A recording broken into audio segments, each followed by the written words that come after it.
እኔ አለ በእግዚአብሔር ፊት መቆም ገብርኤል ነኝ።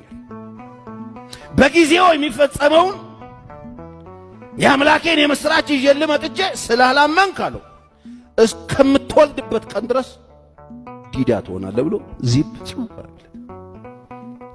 መልአክ ቀልድ አያውቁም፣ አያልፉም። ውልፍት ከተሉ ሸክ ነው የሚያደርጉ። ከመጡ እግዚአብሔር ይመስገን እዛው የያዝልን ጌታ። እውነትም የገብርኤል ቢመጣ እኮ ገብርኤል አይለቅህም እኮ እንደ ቀልዳፍን ተረመሰ ስታረቅ ሾጥር ቢያደርግ የምሬን እኮ ነው የሚል። ያው ሲጀመር እግዚአብሔር ነው የሚልካቸው። ናስቲ ገብርኤል እያልን የምንልከው ገብርኤል የለንም እኛ። ምክንያቱም የእግዚአብሔር መላእክት ናቸዋ። እግዚአብሔር ነው የሚያዛቸው። የምን ድፍረት ነው? የምን ድፍረት ነው እንዴ? የምን ድፍረት ነው? እንኳን የእግዚአብሔርን መልአክ የጎረቤት ሰራተኛ ጠፍተሽ ሸሚዝ ታሳጥቢያለሽ እንዴ? ይቻላል እንዴ?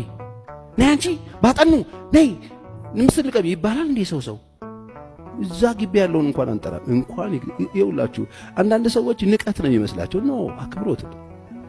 መላእክትን የሚያዝ ማብቻ ነው እግዚአብሔር። አንዳንድ ፋሮች መላእክና ምን እንደዚህ ይባል የለም። ማን አንተ መላእክትን የምታዝ?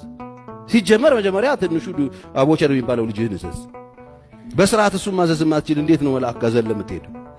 አይቻልም፣ አይቻልም፣ ነውር ነው። እነሱ በጣም ረቂቅ ናቸው። የሚያዛቸው እግዚአብሔር ነው። መላእክትን ጥምድ ያደረጋችሁ ጴንጤዎች እኔ ምን ሆነን ነው? ምን አይነት በሽታ ነው የገባብን? እንዴት መላእክት እንዴት ይጠመዳል? መላእክት እንዴት ጠምደዋል? በደንብ ስማኝ።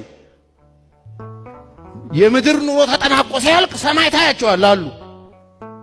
ልመድ እዚህ ለመኖራቸው ዕውቅና ስጥ፣ ክብር ስጥ።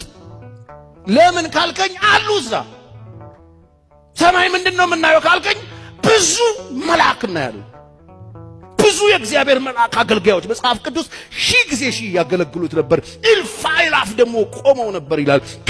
ከዙፋኑም የእሳት ፈሳሽ ይወጣ ነበር ይላል። በአምላካቸው ፊት ለማገልገል የተሰየሙ ብዙ መላእክ አሉ። ሰማይ ምን መላእክት እናያለን። ራእይ ምዕራፍ 7 11 እስከ 12 መላእክቱም ሁሉ ምኖቹ መላእክቱ ሁሉ በዙፋኑና በሽማግሌዎቹ በአራቱ ምሰሶች ዙሪያ ቆመው ምኖቹ የእግዚአብሔር መልአክ ታያቸዋለህ። እነ ሚካኤል፣ እነ ኡራኤል፣ እነ ገብርኤል ሁሉን አንድ ነው የጎደለው። ሳጥናኤል ነው የተጣለው። ሌሎቹ ሁሉም አሉ። እልፍ አእላፍ መላእክት አሉ። ሰማይ እናገኛቸዋል ይኖራሉ። እነሱ ነው የሚለው በሽማግሌዎቹ በአራቱ እንስሶች ዙሪያ ቆመው በዙፋኑ ፊት በግንባራቸው ይላል በግንባራቸው ተደፉ ለእግዚአብሔር እየሰገዱ መላእክት ታያቸዋለህ። ዛሬ ብቻ አይደለም ነገም ከነጎዲያም ለዘላለም እያከበሩት እናገኛቸዋለን።